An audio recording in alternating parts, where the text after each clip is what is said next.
जीतू जब केवल 8 साल का था तभी उसकी माँ का निधन हो गया था। वह अपनी माँ को बहुत चाहता था।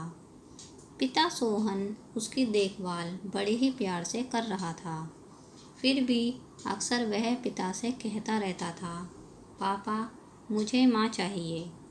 उसकी माँ का निधन हुए अभी 1 साल ही हुआ था, पर अब भी वह नींद में उसका नाम ले माँ, लेकर तुम उसको कब याद करता आओगी? रहता था। सोहन के रिश्तेदार उससे कहा करते थे, देखो बेटा सोहन, भले ही तुम्हें पत्नी की ज़रूरत ना हो, पर जीतू के पालन पोषण के लिए ही सही तुम्हें शादी कर लेने की ज़रूरत है। पर सोहन उनकी बात को टाल देता। लगातार अकाल पड़ने के कारण सोहन तंग आ गया और उसने खेत बेच दिया और उस रकम से पास के छोटे शहर में छोटी सी दुकान खोल ली। शहर में मकान का किराया ज़्यादा होने के कारण सोहन को गांव में ही रहना पड़ा और वहीं से शहर जाने लगा। रात को देर से घर लौटता था। बेचारा जीतू पिता का इंतज़ार करते हुए अकेले ही घर में रहता था। सोहन शादी करने के पक्ष में नहीं था, पर बेटे की स्थिति को देखते हुए राजेश्वरी से उसने शादी कर ली। राजेश्वरी जिस दिन ससुराल आई उसी दिन सोहन ने उससे कहा, राजेश्वरी, मैंने अपने बेटे जीतू के लिए ही तुमसे शादी की है। बिन माँ के इस बालक की अच्छी तरह से देखभाल करना। हाँ हाँ, मुझे सब मालूम है। क्या मैं इतना भी नहीं जानती हूँ? मैं जीतू को बहुत अच्छे तरह से पालूंगी। हंसते हुए राजेश्वरी ने कहा। पर ऐसा नहीं हुआ। राजेश्वरी के आने के दूसरे महीने से ही जीतू के दुख दर्द शुरू हो गए। सोहन को दुकान बंद करते करते काफ़ी देर हो जाती थी। फिर सवेरे सवेरे ही दुकान खोलने को जाना पड़ता था।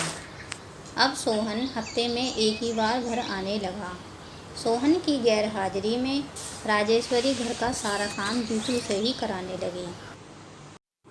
वैसे तो सोहन नरम स्वभाव का था, इसलिए बेटे के कहने पर भी वह पत्नी को नहीं डांटता था।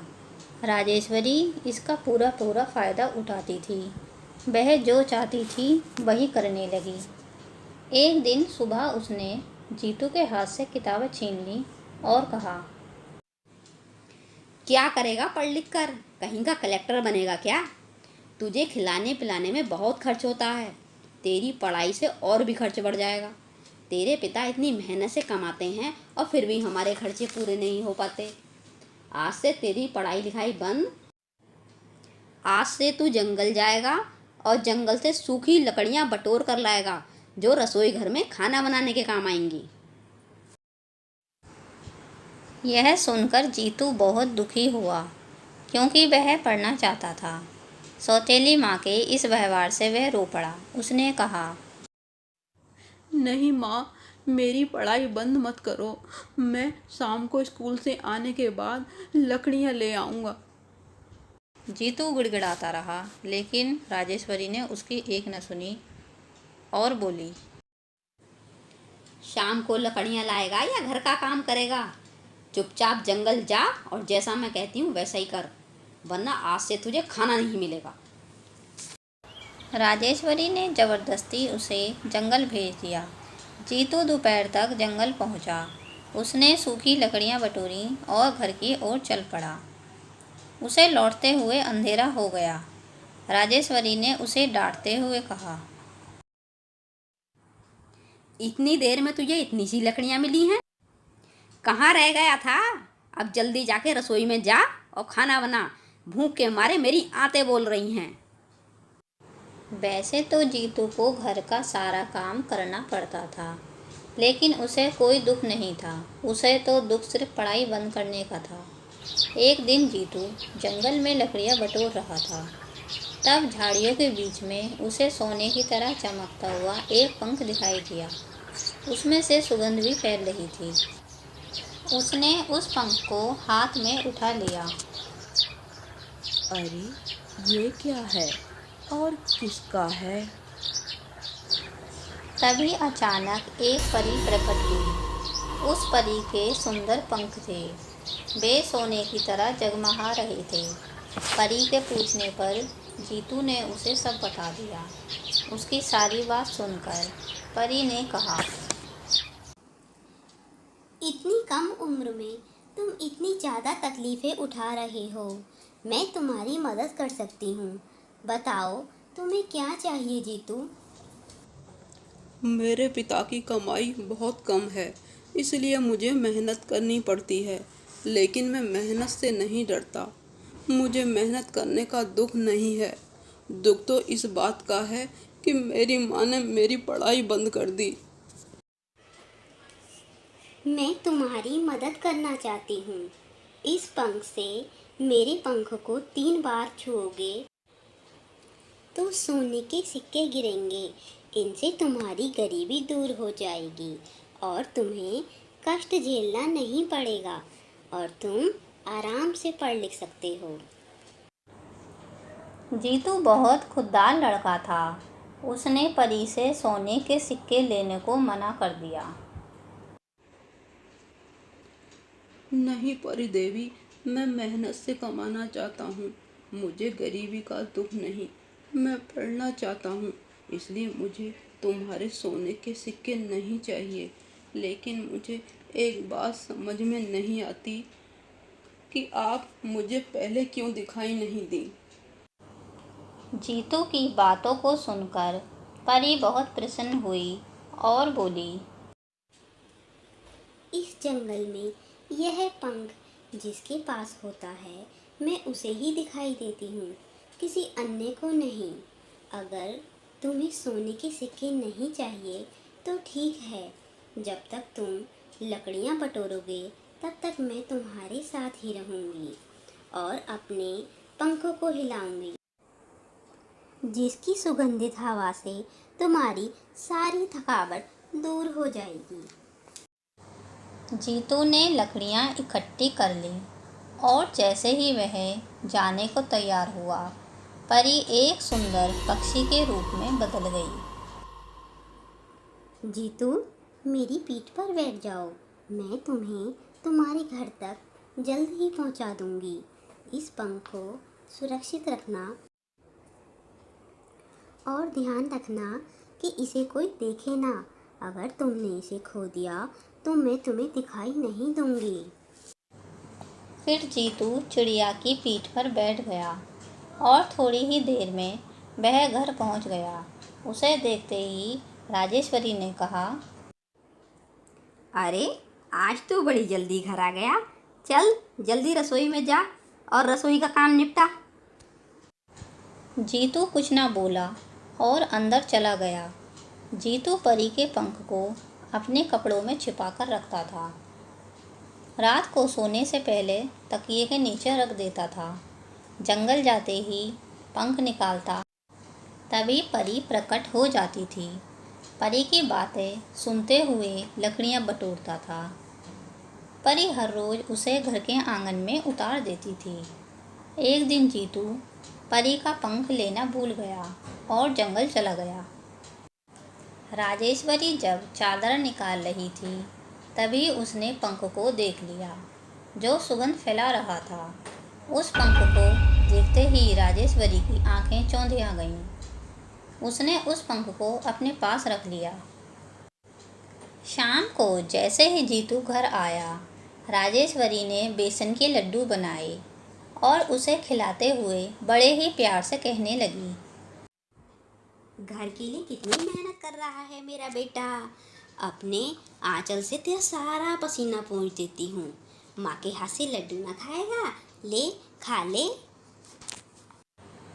राजेश्वरी के प्यार को देखकर जीतू को अपनी माँ की याद आ गई और उसकी आंखों में आंसू आ गए।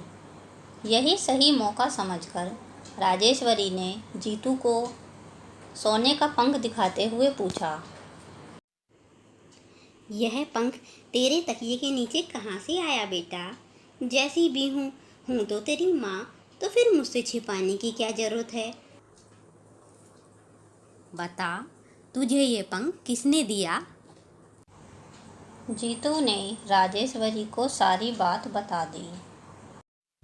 दूसरे दिन राजेश्वरी ने जीतू से कहा, बेटा, तुझे पढ़ना लिखना बहुत पसंद है और मैंने तेरी पढ़ाई बीच में ही रोक दी। कितनी बड़ी गलती हो गई मुझसे।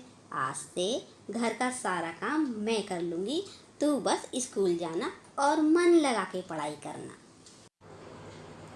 जीतू स्कूल जाते हुए बहुत खुश हुआ। जैसे ही वह चला गया, राजेश्वरी ने परी के पंखों साड़ी में छिपा लिया और जंगल की ओर चल पड़ी। जंगल में जाकर उसने पंख को बाएं हाथ में पकड़ लिया और दाएं हाथ से पेड़ को काटने लगी। यह सब नाटक था। इतने में आवाज़ आई और परी प्रकट हुई। अरे, ये क्या कर रही हो? हरे पेड़ पौधों को काटना पाप है, इन्हें क्यों काट रही हो? क्या करूं परी देवी, मेरा जीतू बहुत ही कम लकड़ियां लेकर आता है। इतनी सी लकड़ियों से तो खाना भी नहीं बन पाता, इसलिए मजबूरी में इस पेड़ को काटना पड़ रहा है। मैं तुम्हारी मदद करूंगी, लेकिन तुम जीतू की पढ़ाई बंद मत करना। बिना शिक्षा के मनुष्य पशु के समान है। अभी तो उसकी पढ़ने की उम्र है। अगर अभी नहीं पढ़ेगा तो जीवन में कोई भी उसे मूर्ख बना देगा।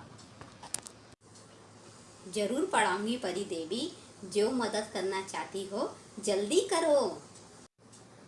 तुम्हारे हाथ में जो पंख है, उसे मेरे पंखों पर 3 बार छुआओगी तो सोने के सिक्के गिरेंगे। उन सोने के सिक्कों को तुम उठा लेना। राजेश्वरी ने तुरंत पंख को परी के पंखों पर 3 बार छुआ। सोने के सिक्के गिरने लगे। राजेश्वरी खुशी से पागल हो गई। उसका लालच बढ़ने लगा। वह और सिक्के प्राप्त करना चाहती थी।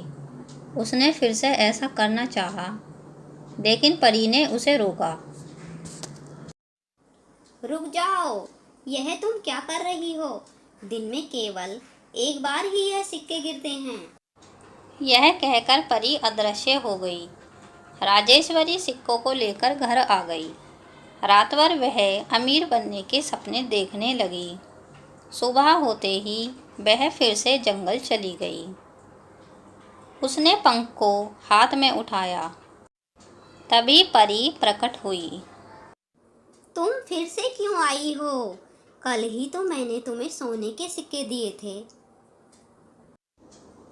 राजेश्वरी ने भोली सूरत बनाकर नाटक करते हुए कहा, परी देवी, तुमने जो कल सिक्के दिए थे, उनसे तो मैंने पुराना कर्जा चुका दिया। अब जीतू की पढ़ाई के लिए मुझे और अधिक धन की आवश्यकता है। क्या तुम मुझे और अधिक सिक्के दे सकती हो?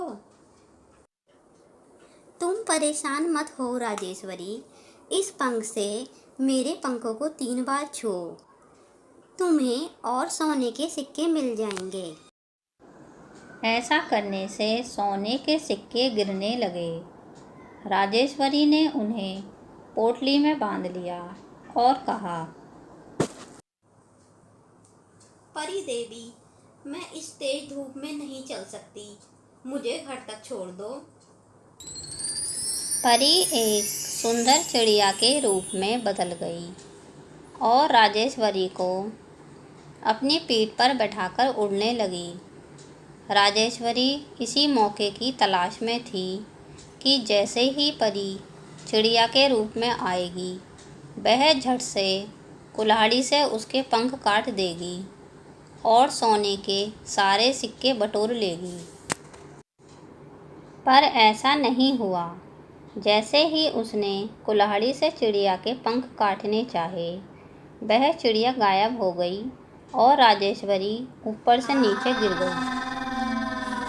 कुछ दिनों के बाद सोहन वापस आया। उसने राजेश्वरी को बहुत ढूंढा, पर उसका कोई पता नहीं चला।